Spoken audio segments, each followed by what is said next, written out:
우리 기도를 들으시는 우리 예수님의 이름으로 기도드렸습니다. 아멘.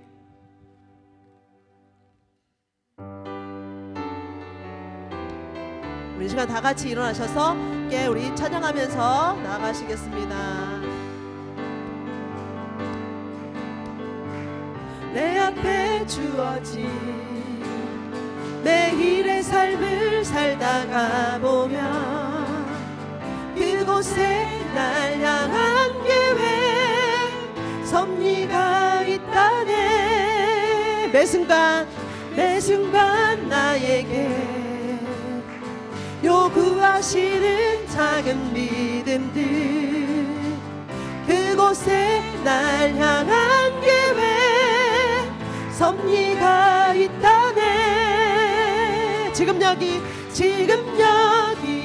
계시며 말씀해 주시는 하나님 내 삶에 역사하시는 신실한 나의 하나. 우리 다시 한번 우리 찬양하면서 나갑니다. 내 앞에 주어진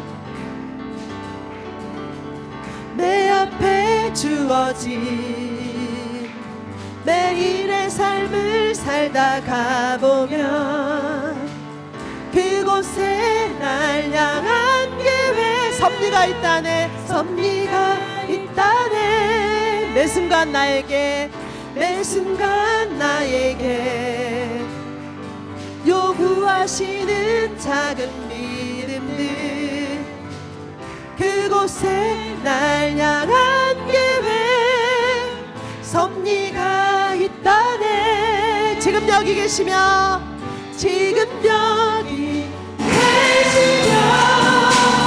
말씀해 주시는 하나님 내 삶에 역사하시는 신실한 나의 하나님 지금 여기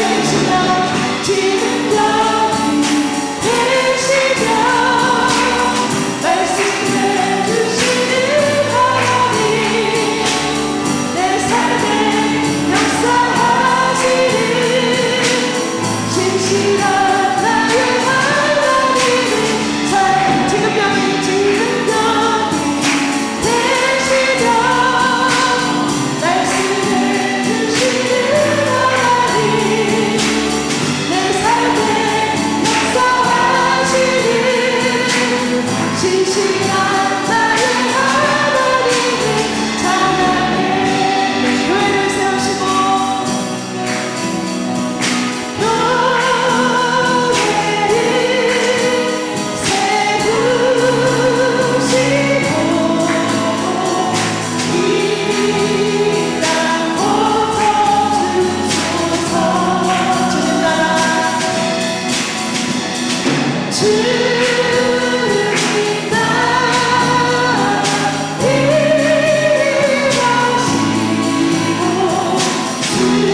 예배 가운데 주님의 풍성한 은혜를 허락하여 주시옵소서. 주여 말씀하여 주시고 성령 하나님 우리의 예배 가운데 각 사람 가운데 역사하여 주시옵소서. 할렐루야. 우리가 주님을 깊이 알길 원합니다. 말씀을 통하여 주님을 알길 원합니다.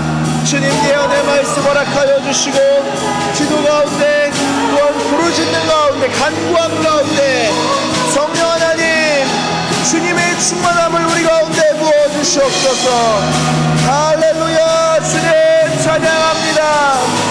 할렐루야. 주님 찬양합니다. 거룩하다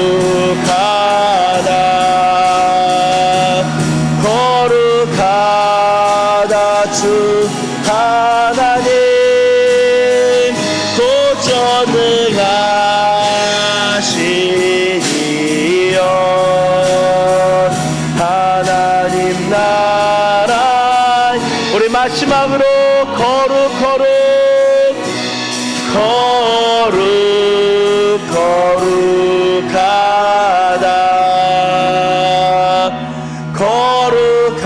거룩하다 주 하나님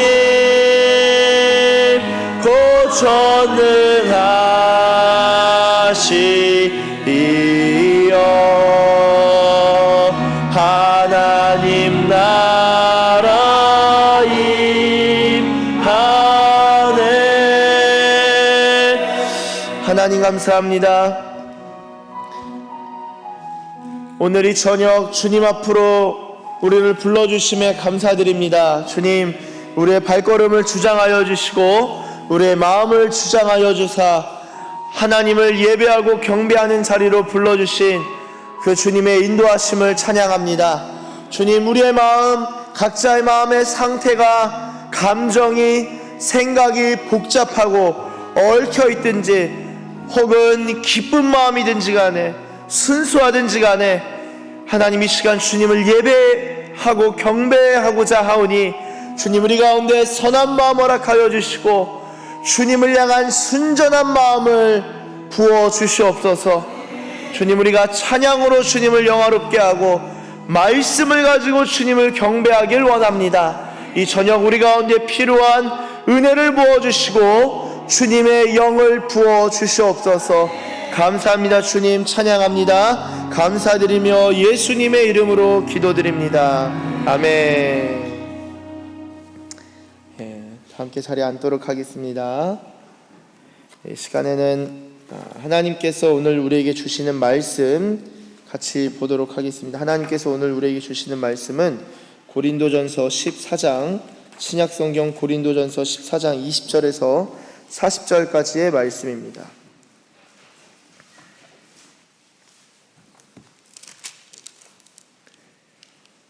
신약성경 고린도전서 14장 20절에서 40절까지의 말씀을 교독하도록 하겠습니다. 교독하시고 마지막 40절은 다 함께 읽도록 하겠습니다. 제가 먼저 읽겠습니다. 형제들아 지혜에는 아이가 되지 말고 악에는 어린아이가 되라. 지혜에는 장성한 사람이 되라.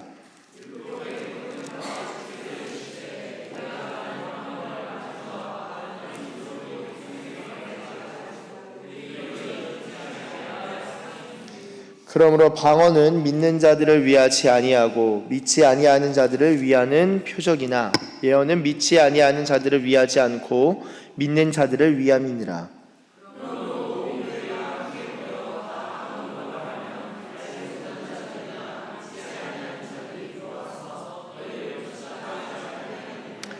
그러나 다 예언을 하면 믿지 아니하는 자들이나 알지 못하는 자들이 들어와서 모든 사람에게 책망을 들으며 모든 사람에게 판단을 받고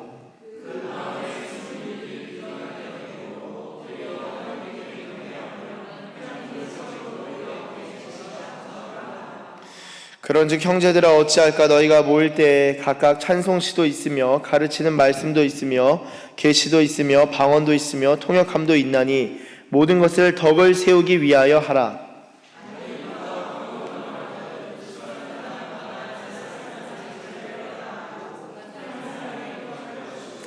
만일 통역하는 자가 없으면 교회에서는 잠잠하고 자기와 하나님께 말할 것이요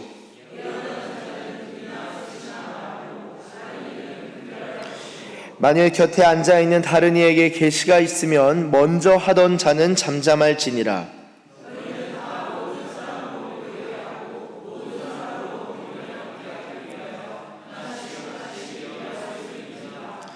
예언하는 자들의 영은 예언하는 자들에게 제재를 받나니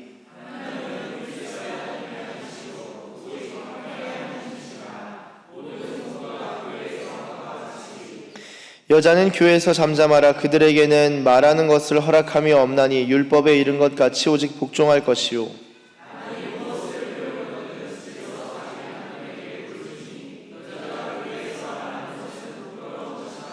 하나님의 말씀이 너희로부터 난 것이냐 또는 너희에게만 임한 것이냐.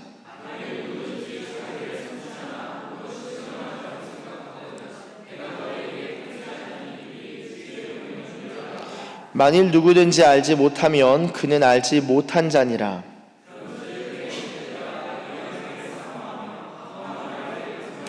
같이 읽겠습니다. 모든 것을 품위 있게 하고 질서 있게 하라.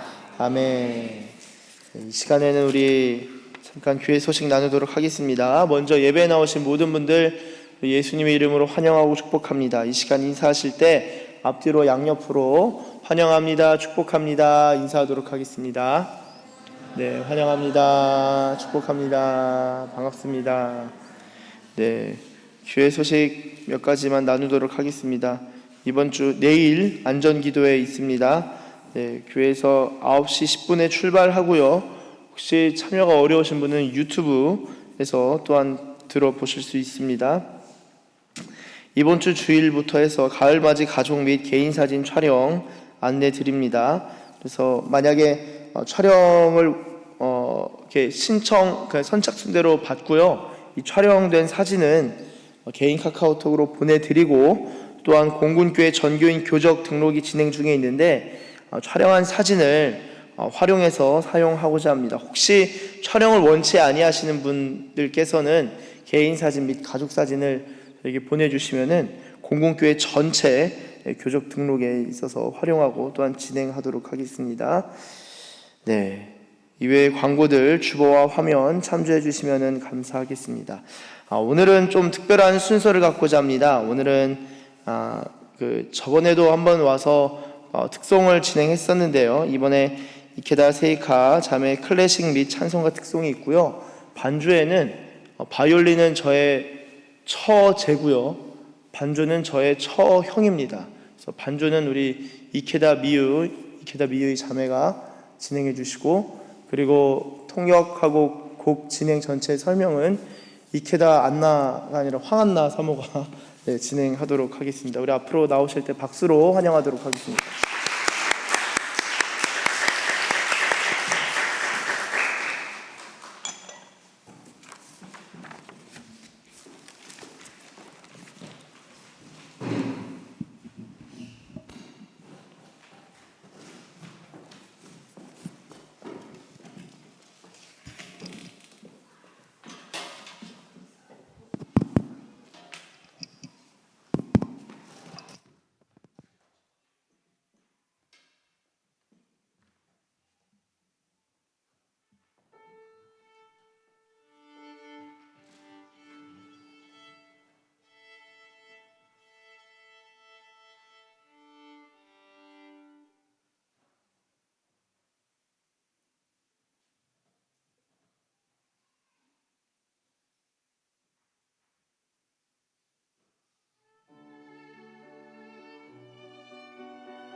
여러분 안녕하세요.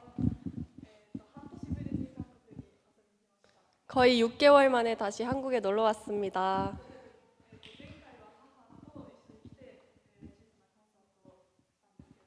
그 전에는 엄마랑 함께 와서 이렇게 특별하게 이제 찬양하는 기회가 있었는데요. 오늘은 첫째 언니를 데리고 왔습니다.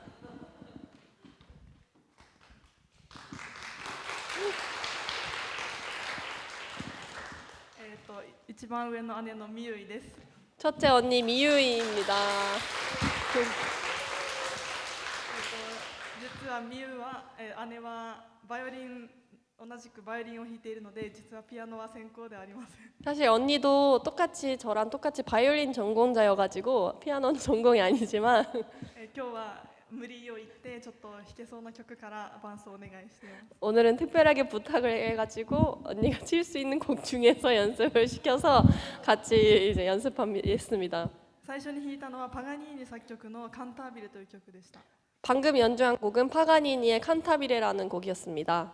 パガニーニは、すごく有名で、すごい技術のバイオリニストだったんですけれども、 파가니는 유명한 기술적으로 엄청 탁월하고 유명한 이제 연주가였지만 超絶技巧の曲だけじゃなくて美しい旋律の音楽も残しました。 엄청난 테크닉의 곡뿐만 아니라 이렇게 아름다운 멜로디가 있는 곡 또한 만들었습니다.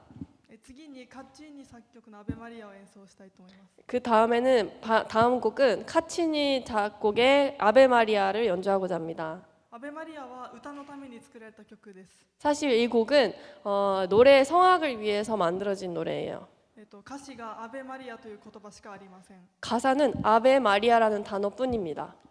本当に歌の声の美しさが、際立つ曲ですが、今日はバイオリンで演奏します。 멜로디가 성악가답게 정말 아름다운 성악의 곡이지만 오늘은 바이올린으로 들려드리고자 합니다.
最後に、賛美歌から一曲演奏したいと思います。 마지막으로 찬송가 중에 하나를 이제 찬양하고자 합니다. シャロンの花という賛美歌ですが、 샤론의 꽃 예수라는 찬송가입니다. 歌詞がシャロンの花イエス君よ長香り放ちたまえ。 가사는 샤론의 꽃 예수, 일본 가사에서는 당신의 향기를 품어주세요 이런 가사입니다. 我が行い皆慣れのごとくになるまで我が心に咲きたまえ。 일본 가사에서는 제 행위가 모두 주님과 같이 주 예수가 같이 되기 위해서 제 마음에 샤론의 꽃을 피워주세요 이런 가사입니다. 私の名前の由来も、この歌詞ではないんですけれども、キリストの香りを放つという意味で名付けられました。 제 이름의 뜻도 거룩한 이제 거룩한 향이라는 이제 한자거든요. 세이카가. 그래서 그리스도의 향기가 되라는 의미로 세이카라는 이름을 엄마가 지어 주셨습니다. 音楽を通して、少しでも神様の、恵みやまたキリストの香りを放ちたいと願っています。 저도 이름처럼 음악을 통해서 그리스도의 향기를 품어낼 수 있는 연주자가 되고 싶습니다. お聴きください。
ありがとうございました。アンコールに皆さんで一緒に、賛美歌を一曲賛美したいと思います。 앵커를 주실 거라 믿고 여러분과 함께 부를 찬송가 하나를 준비했습니다. 私の大好きな賛美でキリストには変えられませんという賛美です。 제가 가장 좋아하는 찬송가 중에 하나인데 주 예수보다 더 귀한 것은 없네라는 찬송가입니다. 一節を私たちが弾くので2回目から、ぜひ歌って参加してもらって。 첫 절은 저희가 이제 연주하고 그 다음 절부터 함께 불러주시면 감사드리겠습니다.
우리 다시 한번 큰 박수 해주시면 감사하겠습니다.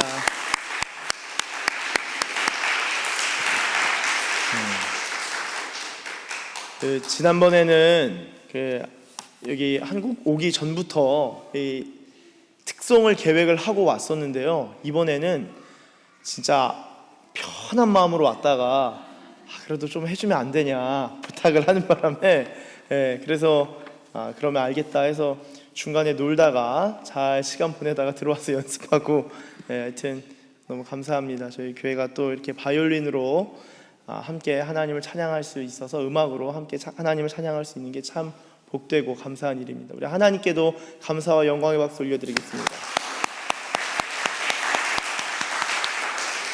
오늘 함께 나눌 말씀의 제목은 예언의 질서와 유익, 예언의 질서와 유익입니다. 이러한 제목으로 하나님의 말씀 증거할 때 하나님께서 저와 여러분들 가운데 놀라운 은혜를 주실 줄로 믿습니다. 기도하도록 하겠습니다. 하나님 감사합니다. 이 시간 주님의 말씀을 듣고자 합니다. 성령 하나님, 이 교회 가운데 필요한 말씀 들려주시고 또한 우리 각자에게 필요한 음성 들려주시옵소서. 말씀으로 말미암아 주님을 더욱 사랑하게 되길 원합니다. 주님 말씀으로 말미암아 주님을 더욱 찬양하고 경배하길 원합니다. 주님 우리 가운데 주님의 따뜻한 음성과 주님의 능력의 말씀을 들려주시옵소서. 감사합니다. 주님 감사드리며 예수님의 이름으로 기도드립니다. 아멘.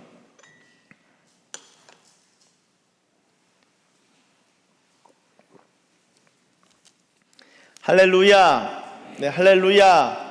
네, 우리 주님을 찬양합니다. 여러분, 지난주에 이어서 이 고린도전서 14장 특별히 방언과 예언과 방언에 대해서 지난주에 함께 나누었고요. 오늘은 이 예언의 질서와 유익이라는 제목으로 하나님의 말씀 나누고자 합니다. 여러분, 지난주에 이 예언과 방언이라는 제목으로 말씀 나눌 때에 예언과 방언에 이 특징이 있다라고 말씀을 드렸는데요. 잠깐 복습을 좀 해보면요,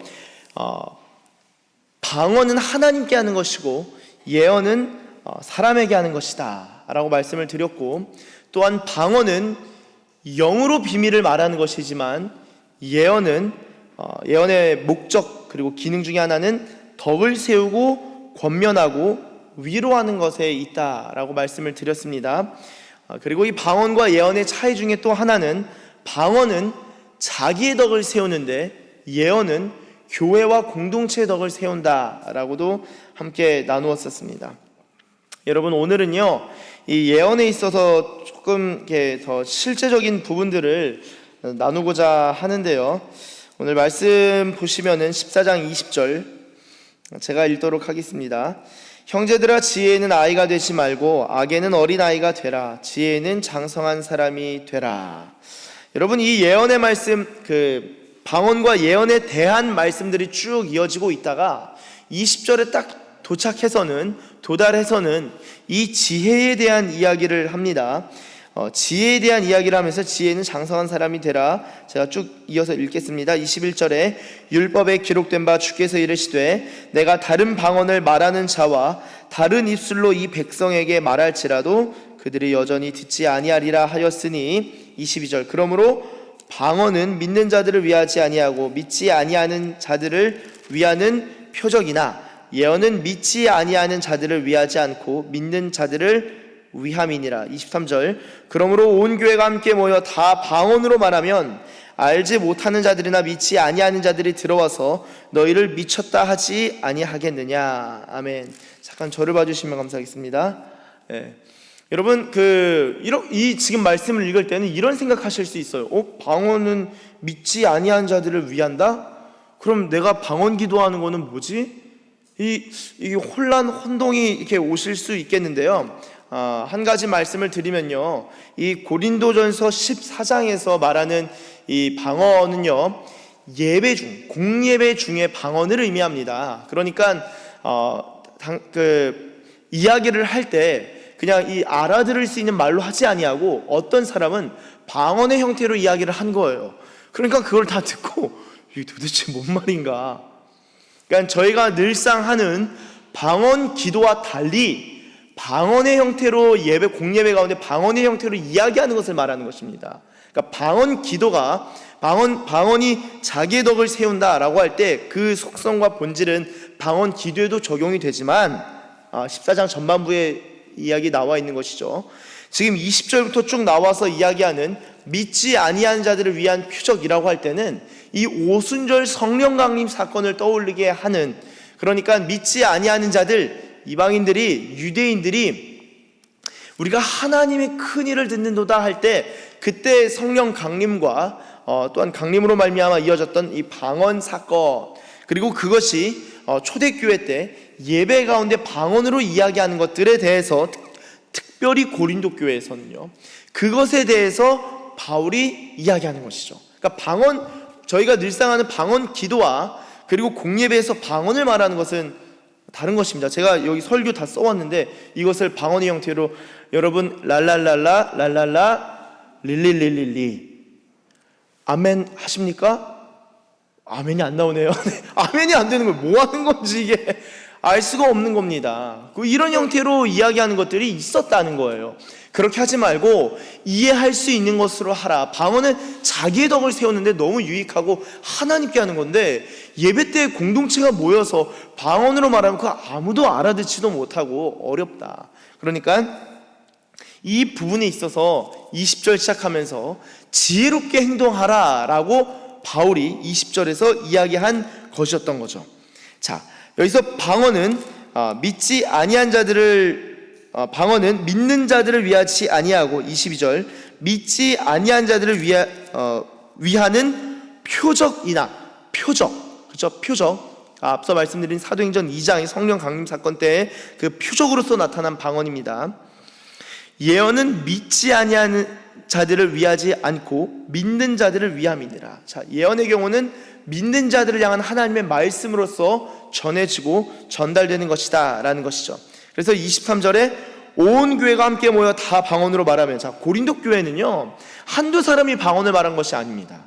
그러니까 고린도 교회의 성도들이 대부분 방언을 말했다라고도 볼 수 있고요. 그리고 이것들이 막 서로가 자랑이 되고 막 자만심이 일어나고 하다 보니까 이거 지금 온 교회가 다 모여서 방언으로 말하면 알지 못하는 자들이나 믿지 아니한 자들이 들어와서 너희를 미쳤다 하지 아니하겠느냐. 이거는 이해할 수 없는 이상한 말들을 다 해놓고서는 서로 막 그냥 더 신령하니 대단하니 이런 얘기를 하니 이거는 정신이 나간 사람들이 모인 집단이구나 하지 않겠냐라는 거예요.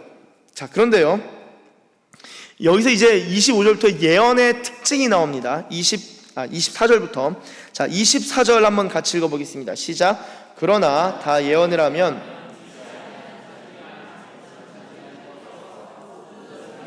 책망을 들으며 모든 사람에게 판단을 받고. 아멘. 자, 예언을 하게 되는 경우에 어떤 일이 일어나냐? 24절 앞부분 보시면 다 예언을 하면 믿지 아니하는 자들이나 알지 못하는 자들이 들어와서 모든 사람에게 책망을 들으며 모든 사람에게 판단을 받는데요.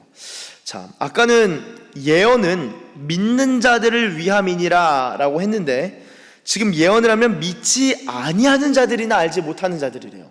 자, 지금 관계가 지금 이해가 되시나요? 분명 예언은 믿는 자들을 위함이니라 라고 했는데 24절 가니까 믿지 아니하는 자들이나 알지 못하는 자들이 들어오게 될 경우까지 포함해서 말하는 겁니다. 자, 예언은 기본적으로 믿는 자들을 향한 하나님의 말씀이에요. 믿는 자들을 위한, 그리고 그들을 향한 하나님의 음성이고 메시지입니다. 그런데 그것은 믿지 아니하는 자들까지 들을 때에도 하나님께로 나올 수 있는 메시지가 되는 것이죠. 예언의 범위가 믿는 자들이라고 되어 있지만 24절에서는 22절에서는 믿는 자들이었지만 24절에서는 믿지 아니하는 자들, 알지 못하는 자들까지 그 범위가 확장돼서 포함되는 것을 볼 수 있습니다.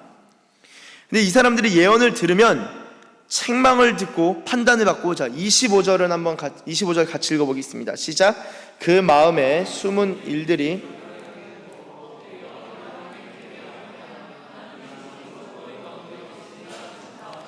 아멘. 여러분, 이 참 중요한 말씀입니다. 예언의 이 특징, 그리고 순기능 중에 뭐가 있냐? 24절에서 책망을 듣고 판단을 받고 25절에 보시면 마음에 숨은 일들이 드러난대요. 여러분, 예언의 말씀을 들을 때는 마음에 숨은 일들이 드러나게 되므로 그럼 어떻게 됩니까? 부끄러워집니까? 아닙니다. 엎드려 하나님께 경배하며 하나님은 참으로 너희 가운데 계신다 전파하리라. 그러니까 예언의 말씀을 들을 때는 마음에 숨은 일들이 드러나고 확인되면서 하나님이 하나님이시구나 라는 것을 깨닫게 된다는 거예요. 하나님을 경배하게 된다는 거예요. 여러분, 이 예언이 고린도전서 전반부에는 덕세우고 권면하고 위로하는 것인데 넘어서서 믿지 아니하는 자들에게 하나님을 증거하는 통로가 될 수 있다. 그리고 알지 못하는 자들이 하나님을 알게 되는 통로가 될 수 있다라는 것입니다. 이게 참 유익하지 않습니까? 제가 앞서 이 방언 기도가 아니라 공예배에서의 방언이라고 말씀드렸는데, 이 예언 또한 공예배에서의 예언이에요. 그래서 저희가 이제 흔히 생각하고 알고 있는 예언 기도라고 해야 될까요? 예언이라는 것이 사실 공예배 가운데 이루어지진 않죠. 물론 공예배 가운데 예언하시는 분들도 계셔요. 어떤 부분들에 대해서.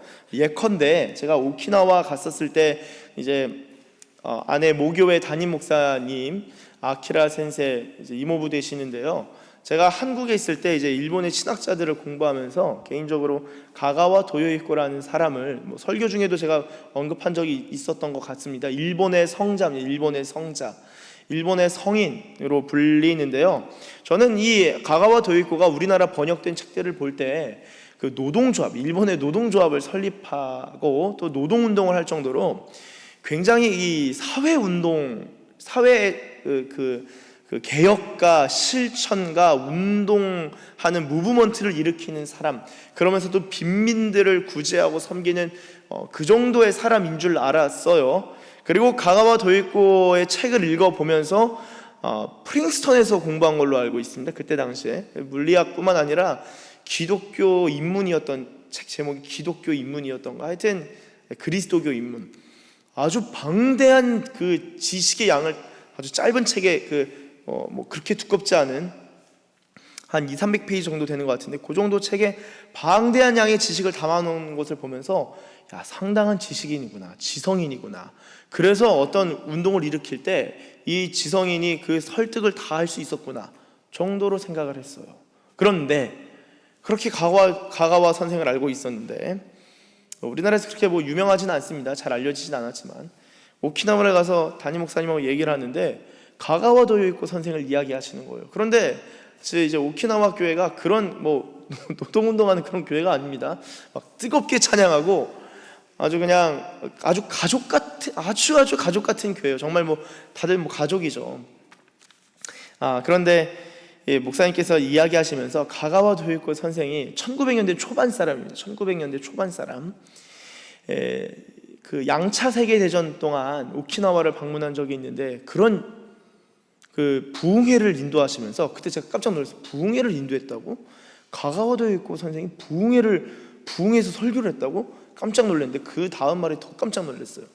부흥회 설교를 막 하다가 갑자기 설교 중간에 예언을 하셨다는 거예요. 그 예언이 뭐냐? 이 지역에서 70년 이후에 이 지역에서 부흥이 일어날 것이다. 그렇게 70년 뒤를 갑자기 예언을 하셨다는 거예요.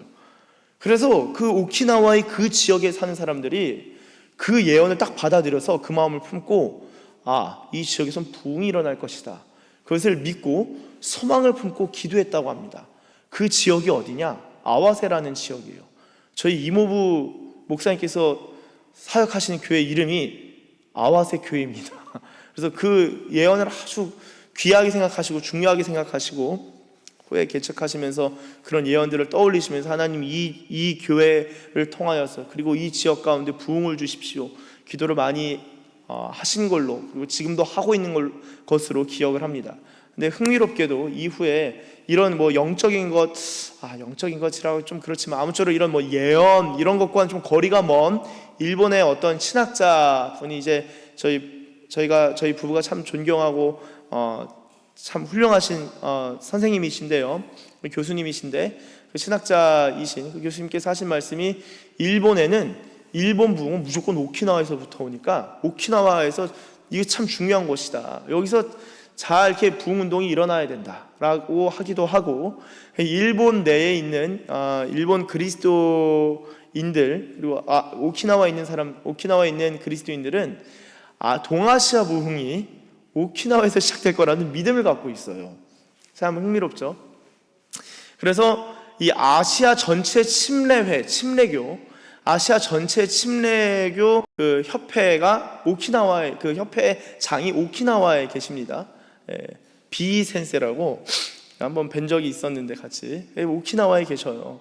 침례교 전체 오키나와가 그런 곳이고 물론 일본 내에서도 아주 그 복음화율이 가장 높은 곳이기도 한데 그런 것들을 이렇게 생각해 볼 때 누군가의 예언이 있었고 그리고 그것이 그 당시의 지역의 사람들에게 큰 감동이 있어서 그 예언을 품고 기도했던 것이 오늘까지도 이어지는 것을 보게 됩니다.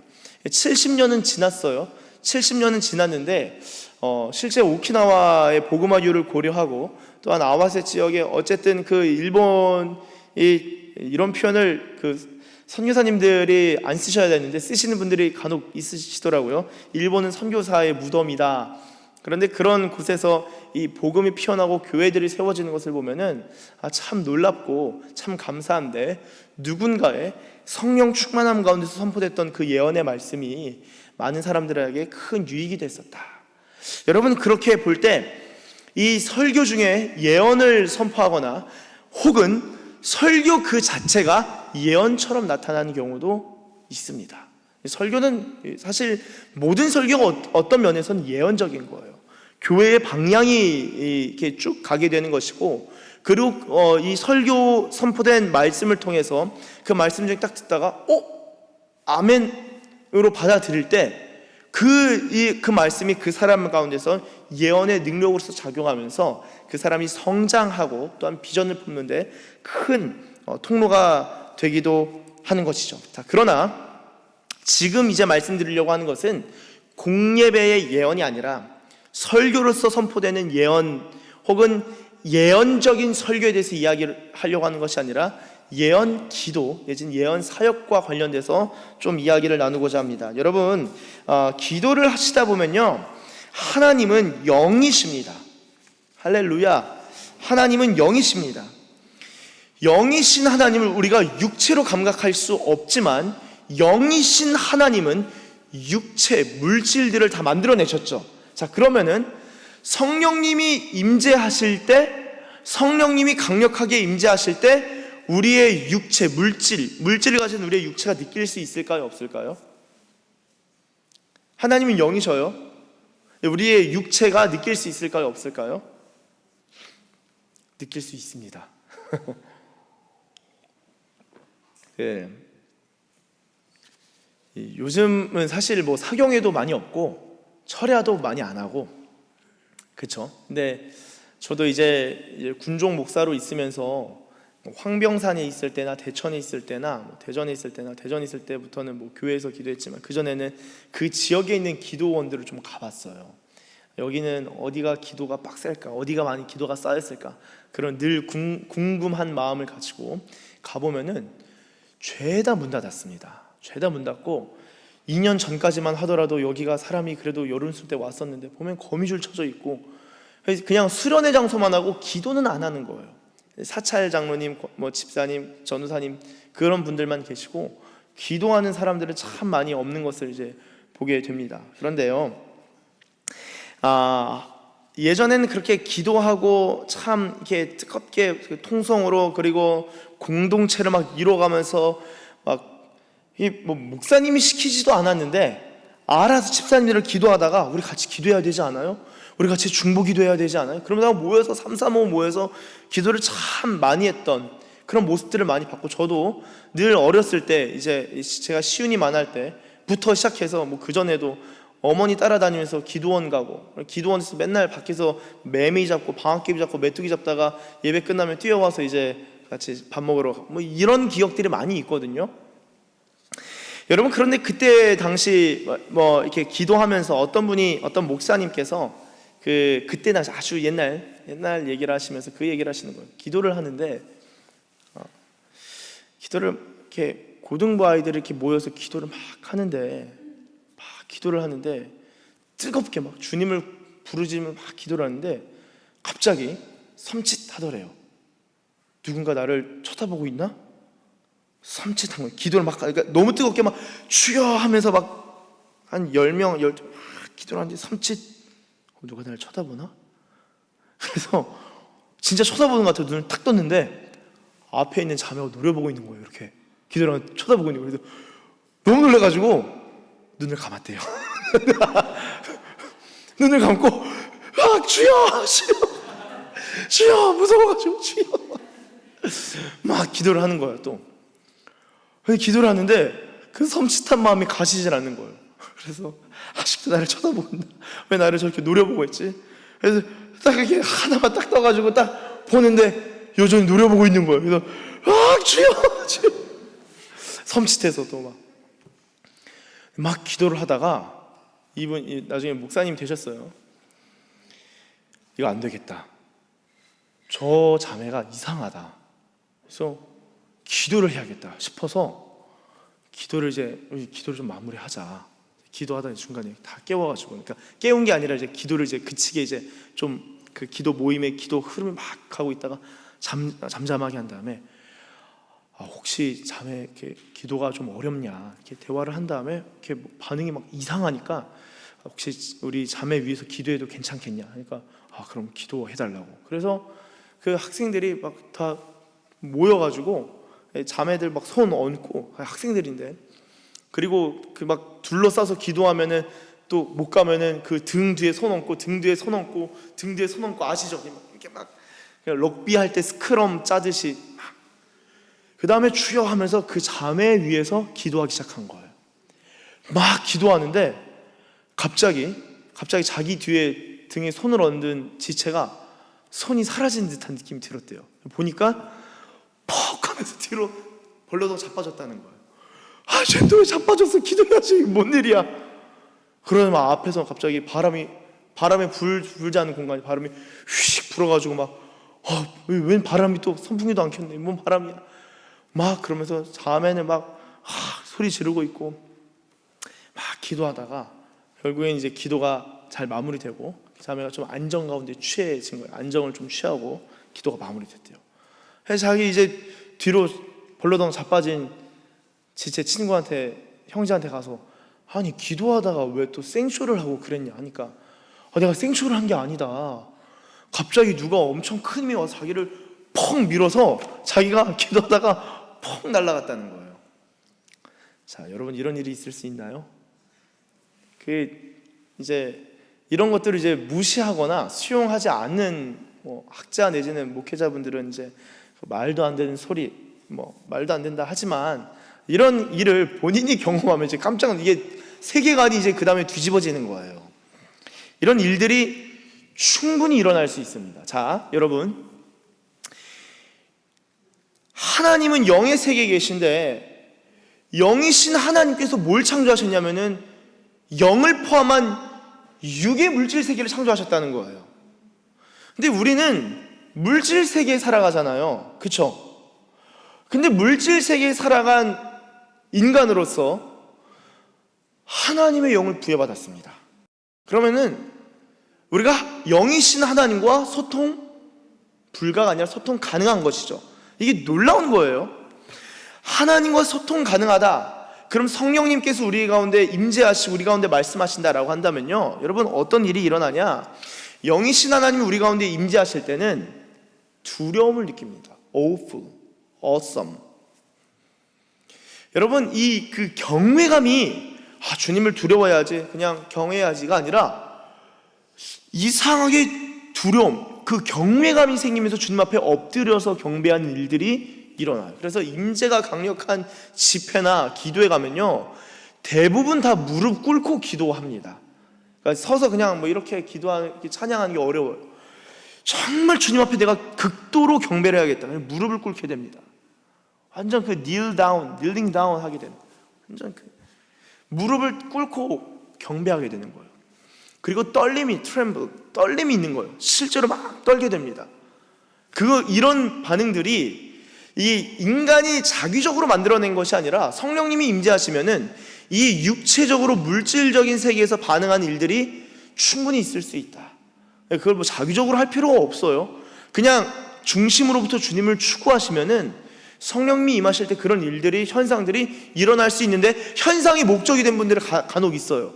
제가 볼 때 큰 임재가 없는데 막 계속 막 떨고 계시는 분들이 막 있어요. 또 막 있고 막 이러는데, 저희 이렇게 기도 이렇게 떨리세요? 하면 아니요. 이렇게 기도하시고, 꼭 그러니까 현상에 집중할 필요는 없지만 성령님이 임재하실 때 우리의 육신의 반응이 일어날 수 있다. 충분히 일어날 수 있다. 자, 그러면요, 성령님이 임재하실 때 우리 육신의 어떤 어두움과 질병과, 여기서 이제 질병이라면 좀 추가적인 신유에 대한 설명이 필요할 텐데요, 질병과 어떤 그 부정적인 것들이 질서를 찾게 되고 조화를 이루게 되고 또한 치유를 그리고 회복을 경험할 수 있을까요? 아멘. 여러분, 제가 새벽 예배 때 말씀을 드렸네요. 새벽 예배 때 말씀을 드렸네요. 그때 간경화 걸리셔서 간은 회복이 되지 않는다.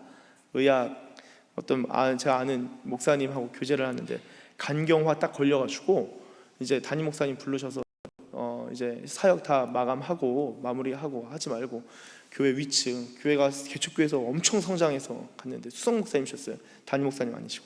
위층 올라가서 쉬고 사모님 부르셔서 남편 목사님이 소천하실 수 있는데 걱정하지 말라고, 교회에서 우리 사모님과 자녀들을 다 지원하고 끝까지 지원하고 섬기겠다고, 걱정하지 말라고. 올라가셔서 목사님 거기 그 꼭대기층에 올라가셔서 그냥 마련된 방에서 뭐 가만히 쉬다가 간경화 걸려서 죽을 바에는 목사니까 금식하고 명예롭게 죽자. 금식 기도하시다가 7일째 되는 날 믿음을 얻으신 거예요. 몸은 하나도 안 바뀌었는데 믿음이 탁 생기신 거예요. 네가 나음을 얻었도다. 근데 이 믿음이 강력하게 오니까 진짜 나았나 보다. 근데 여전히 간경화 심각하니까 얼굴이 검은색이에요. 얼굴은 검고 복수는 차올랐고, 그게 뭔지 몰랐는데 간경화 이제 아주 심하게. 그래서 네가 나음을 입었다. 근데 거울을 보니까 여전히 얼굴은 검고 복수는 나와 있어. 근데 주님이 너무 강력하게 감동해 주시니까 이분이 방에서 나와서 7일 금식했으니까 살이 아니라 근육이 많이 빠졌겠죠. 수분도 빠지고 그러니까 헐쭉해지신 거예요. 8층에서 내려와서 계단을 내려오는데 권사님들 오 목사님 어떻게 된 일이 막 헐쭉해지고 있으니까 무슨 일이 생긴 줄 알고. 그래서 아니라고, 저 나았습니다. 에? 저 나았어요. 네? 저 나았어요. 그럼 내려왔는데 여전히 몸은 계속 그 상태인 거예요. 근데 주님이 나를 낫게 하셨는데 그러다가 이제 세브란스 병원에 검진 날짜가 돼서 정기 검진이 한 달에 한 번 있으니까 갔는데 저는 모르겠어요. 가본 적이 없으니까. 그런 데는 이제 바쁘니까 1분만 딱 상담하고 결과만 딱 알려주고 그냥 바로 보낸다고 하더라고요. 근데 이 목사님 이제 그 사진을 다시 찍고 이제 들어갔는데 의사가 그걸 이제 자료 데이터를 딱 보더니만 보고 환자를 보고 목사님 보고 또 보더니 또 보고 이상한데. 그리고 또 보는데 시간이 계속 갔대요. 한 3분이 지나고 4분이 지나고 5분이 지나고 근데 계속 데이터만 보고 있더래요.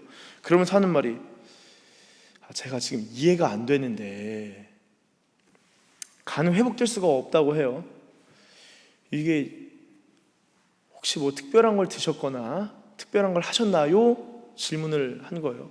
목사님은 이제 믿음 상황 그대로인데 믿음은 있잖아요. 그래 온 상황에서 이제 있으니까 아니요, 특별한 거 한 거 없습니다. 제가 목사인데 금식했습니다. 네. 또 네. 그러면서 하는 말이 이해는 되지 않는데 제가 의사고 대학병원 교수인데 저는 지금 처음 봤는데 이게 나았다는 거예요. 그러면서 이게 어떻게, 그러면서 마지막에 한 말이 이 자료를 혹시 선생님이 허락하시면은 이 데이터를 의학 연구에 사용해도 되겠냐, 이런 사례가 있을 수 있구나. 다 쓰시라고. 그래서 목사님은 의학연구 데이터로 쓰이면은 그래도 뭐 돈 좀 주나 싶었는데 그 뒤로 연락은 없었다. 뭐 나한 거예요. 어떻게 가능할까요? 여러분, 이런 일들이요, 사실 선교지에서는 정말 많이 일어납니다. 그냥 그런 경우는 막 목사님 손 대지 않고 그냥 각자가 주님 앞에 기도하는 가운데 여러 일들이 나타나요. 자, 영의 세계에서 일어나는 것들이 물질 세계에서도 당연히 일어날 수 있다. 그러나 우리가 병의 회복만을 가지고 하나님께 막 달라 쥐고 온다는 것이 아니라 주님께서 고치시겠다는 의도와 목적과 계획이 있으면은 충분히 주께서 고치시고 회복시키는데요. 여러분, 예언의 경우도 마찬가지입니다. 예언의 경우도 마찬가지예요. 예언이 그냥 다른 사람의 미래에 대해서 말하는 것이 아니라 예언 사역, 예언 기도 가운데 어떤 일이 일어나냐면요, 그 마음에 숨은 일들이 드러나는 거예요. 이 경우에 어느 정도의 예언까지 가냐면은 본인이 태아에 있을 때 부모님이 어떤 상태였는지까지 주님께서 비춰주시고 조명하신 경우도 있어요. 그 경우에 자신의 어린 그 모습을 주님께서 성령님 안에서 그것들을 용납하고 수용하고 치유하는, 자신의 어릴 때의 모습을 주님께서 비춰주시면서 어릴 때 자신을 용납할 수 없었고 부모님을 용납할 수 없었는데 성령님의 조명하심 가운데 그러한 사건들, 용서할 수 없었던 것들, 그 일로 말미암아 분노가 이제는 무의식까지 자리 잡게 되었던 것들, 그게 꿈으로 투영되고 그것이 어떤 그 내 몸의 현상으로 나타나는 것들, 그런 것들을 주님께서 예언 가운데 치유하신 일들이 있습니다. 그래서 여러분, 이 신유라는 것은 우리의 육신에 대한 거라면은 이 예언 사역과 예언 기도라는 것들은 어떤 의미에서 우리의 삶에 있어서 위로가 되고 권면이 되고 덕이 되긴 하지만 더 나아가서 그 예언 가운데 성령님의 조명하심으로 말미암아 우리 안에 있는 이 죄와 악들에 대해서 회개케 하시고, 또한 우리 안에 있는 이 남들한테 말할 수 없는 이 깊은 상처와 그로 말미암아 멘탈, 우리의 어떤 멘탈적인 부분, 그 다음에 스피리추얼한 부분, 영적인 부분, 그로 말미암아 이 육체적인 어떤 질병까지도 예언 사역과 기도 가운데 회복과 치유가 일어나는 경우들이 있습니다. 참 유익하죠. 여러분, 특별히 이 마음에 숨은 일들에 대해서 그러면은 제가 참 감사하게도요, 한 가지 나누면 지난주 수요일날 이 예언에 대해서 설교를 한 다음에 몇몇 분들이 이 예언에 대해서 좀 이야기를 좀 해주셨어요. 갑자기 이렇게 예언에 대한 감동이 왔는데 이것이 맞는지요? 혹은 계속적으로 감동이 왔었는데 분별을 좀 부탁하는 경우, 그리고 자신이 받은 감동들, 예언적 감동들을 저한테 들려줌으로써 저도 아주 큰 도전과 위로와 감동을 받은 적이 있는데, 아내랑 같이 그 가운데서도 분별이 일어나는 거죠. 그 가운데서도. 자, 그러면 이제 현실적으로 어떻게, 만약에 혹은 여기서 예언적인 감동이 들어오실 수 있잖아요, 기도하시다가 충분히. 그럼 어떻게 해야 되는지 이제 현실적인 조언을 좀 나누도록 하겠습니다. 오늘 시간이 좀 부족하긴 한데 좀 나누도록 하겠습니다. 자, 저의 기준으로 말씀드릴게요. 그리고 예언 사역 가운데 예언 사역이라고 하면 그렇고, 예언적인 감동이 오실 경우 일단 분별이 상당히 필요합니다. 이 성경에서도 제가 한번 보도록 할게요. 자, 32절, 예언하는 자들의 영은 예언하는 자들에게 제재를 받나니, 예언하는 자 혼자 독식하지 않고 같이 예언하는 자들이 제재하거나 분별을 가한다는 거예요. 근데 그거를 받으셔야 됩니다. 33절, 하나님은 무질서의 하나님이 아니시오 오직 화평의 하나님이시라.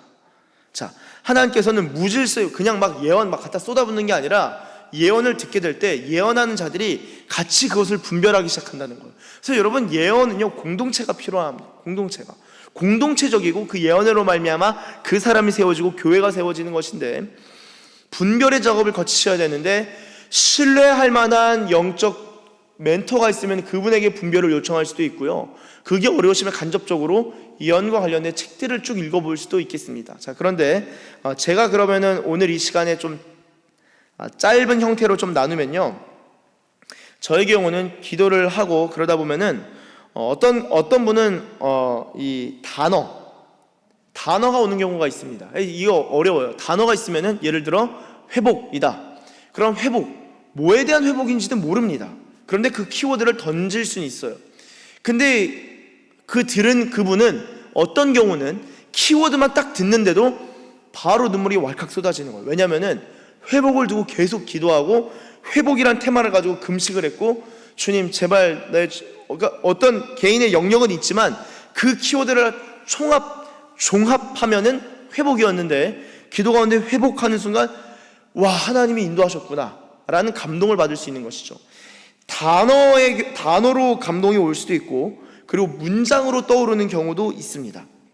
자, 그런데요, 이 문장이 된 단어든 예언적인 감동이 있을 때 그 사람에게 들려줄 수도 있고, 그것을 품고도 기도할 수 있는데, 그 사람에게 직접적으로 들려주기 전에 분별이 좀 필요할 것 같습니다. 분별을 받는 시간들을 많이 거쳐보셔야 돼요. 그래야지 실수가 줄어듭니다.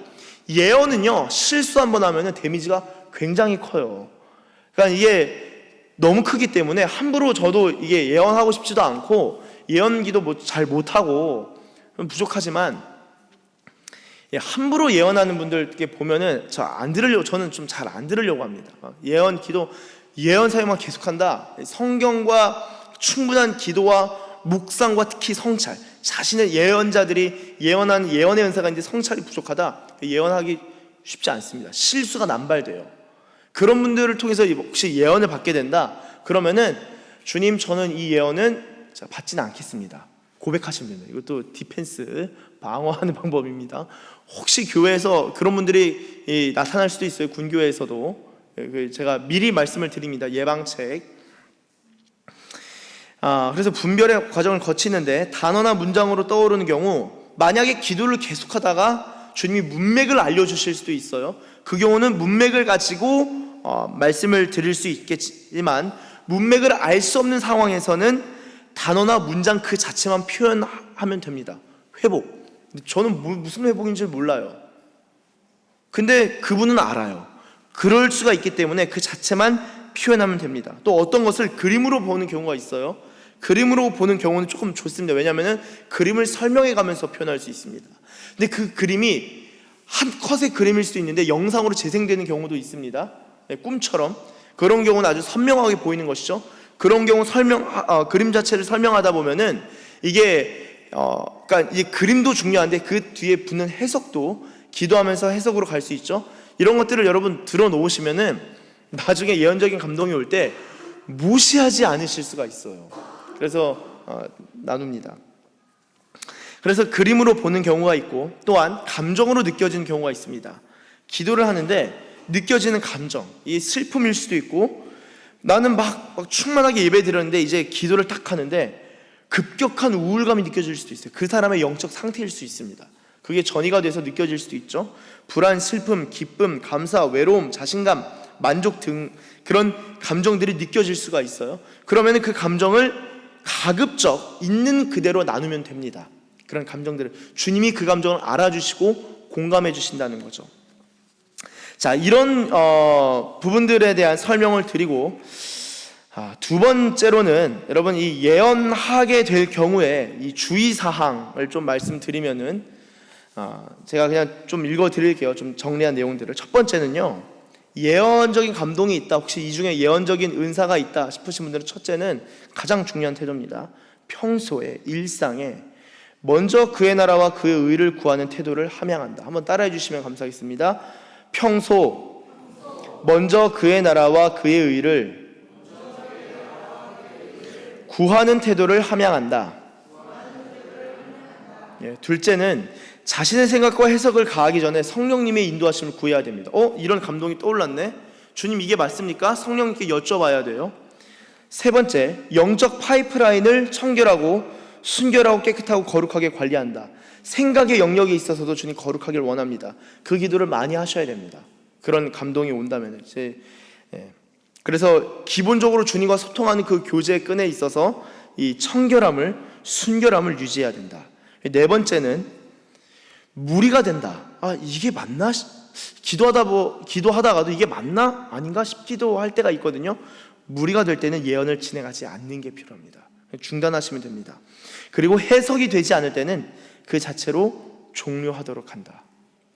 다섯 번째는 예언을 받는 사람을, 그러니까 이제 제가 예언을 하면은 예언을 받는 사람을 자신의 사람으로 만들지 않도록 한다. 동시에 예언을 받는 사람은 예언을 하는 자에게 의존하지 않는다. 이 엄청 중요합니다. 이거를요, 제가 설교 시간 가운데 들어본 적은 없어요. 그러니까 이제 이런 분들을 교제를 하거나 한 분 한 분 대화를 하면서 듣지, 설교 시간 실제적으로 이런 것들이 현실적인데 들어본 적은 없는데 그냥 들어 놓으시면 됩니다. 여러분, 예언 기도 한번 딱 받는데 그게 100% 응답이 된 거예요. 그럼 깜짝 놀랍니다. 야, 이거 대박이네. 그 다음부터는 유명한 예언 사역자들 찾아다니면서 머리 들이밀면서 기도받는 경우가 있어요. 그러면요, 이 성령님의 사역과 이 악령의 역사가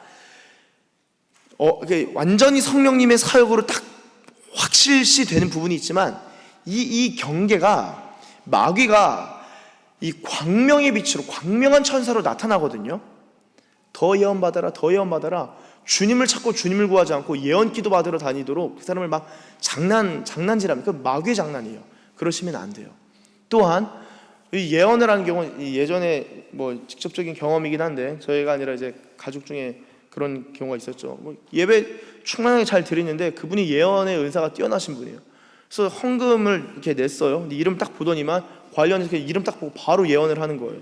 근데 그게 딱딱딱딱 한 3가지가 딱딱딱 맞았어요. 4번째가 뭐냐면은 헌금하라 해서 헌금하라. 그러니까 헌금은 저는 하시길 바랍니다. 헌금은 주님께 많이 드리시고 전심으로 드리시길 바라요. 그런데 헌금을 이 어떤 그 돈을 강요하는 경우는 그냥 체키라웃, 제껴라, 체키라웃, 그냥 넘어가십시오. 그 시험 드실 필요 없습니다. 맞는 건 맞는 것대로 들으시고 그런 거에 전혀 부담 갖지 마세요. 이 말을 목회자가 안 하면은 부담을 가지시는데 자유하시길 바랍니다. 여러분, 그 주님이 뭐 100만 원 낸다고 100만 원치 복 주시고 300만 원치 헌금한다고 300만 원치 복 주시는 그런 분이 아니세요. 예수 그리스도 안에만 있으면 예수 그리스도 안에서 모든 신령한 복을 다 누릴 수 있습니다. 그래서 이 예언을 자꾸 받다 보면 그런 분들이 있어요. 또 집회에 자신의 사람 만들고 그날 또 봅시다, 어디 갑시다 하면서 이제 부리시는 분들 요즘은 없는데, 하여튼 70년대에서 2000년대 초반까지는 상당히 그런 분들 많으셨다. 요즘은 MZ세대가 많기 때문에 큰일 납니다, 그렇게 사역하면은. 그리고 6번째, 예언을 하는 자는 분별 앞에서 겸손해야 되고 예언을 받는 자는 분별하려고 노력하기에 앞서 하나님의 감동에 있어서 자세를 낮추는 겸손이 필요하다. 그러니까 분별이 필요하고 분별 받을 때는 겸손해야 된다. 이거 진짜 주님이 분명하게 말씀하셨는데 영적 멘토가 컷하면요, 컷 당하십시오. 이거 꿈 너무 명확한데? 근데 영적 멘토가, 대신에 영적 멘토가 이게 신뢰가 안 되면은 한 2-3명의 영적 멘토한테 물어볼 수는 있겠지만, 컷하시면요, 분별이 가해질 때는 분별을 받으시는 겸손이 필요합니다. 그래서 그 분별에 대한 내용을 받고 다시 주님 앞에 겸손하게 기도하고, 정신뢰가 안 되면 다른 분들한테 또 여쭤볼 수가 있죠. 여러분, 이런 과정을 통해서 영적으로나 기도나 예언에 있어서 성장하실 필요가 있습니다. 그리고 그렇게 예언적 감동들이 성장하시다 보면요, 여러분 가족들을 위해서 중보 기도할 때 큰 역사와 은혜와 유익들이 나타나요. 저도 그래요. 제가 목사니까 집에 가서 있을 때 뭐 아버지나 어머님께서, 부모님께서 어떤 집사님 오면 저는 쉬러 갔는데 예배 드리자고 예배가 쉼입니다만 예배 드리고 왔는데 예배 드리기도 하고 또 예언 기도하기도 하고 그런 경우들이 있는데, 여러분, 이 예언적인 은사들이 여러분 가운데 임하실 때 귀히 여기시고, 그리고 그 마음을 품고 그 은사를 귀히 여기시고 기도하시다 보면은 여러분의 가족들을 위해서 기도할 때 하나님께서 특별히 열어주시는 은혜들이 있을 것입니다. 바라고 소망하기는 우리 가운데 이 예언의 유익이 날이 갈수록 풍성해지는, 그리고 그 유익을 충분히 경험하시는 저와 여러분들 되시길 예수님 이름으로 축복합니다. 제가 기도하고 축도함으로 예배 마치도록 하겠습니다. 하나님 감사합니다. 하나님, 참 이 현실적으로 이 예언에 있어서 주님, 우리가 주님을 깊이 알아가고 또한 주님의 나라와 주님의 의를 구하는 데 있어서 정말 우리의 중심을 다 드릴 때에 때로 필요한 경우에 우리 가운데 예언적 감동을 주시는 줄로 믿습니다. 그 감동을 따라 기도하고 또한 그 감동을 분별하고 또한 겸손하게 주님 앞에 여쭙고 또한 앞서간 믿음의 선배들에게 또한 믿음의 멘토들에게 그것들을 분별을 요청하고 들으면서 영적으로 성장해가는 서산기지교회와 모든 성도님들 되게 하시고 특별히 이런 유익들이 우리 가운데 열매로서 나타나길 원합니다.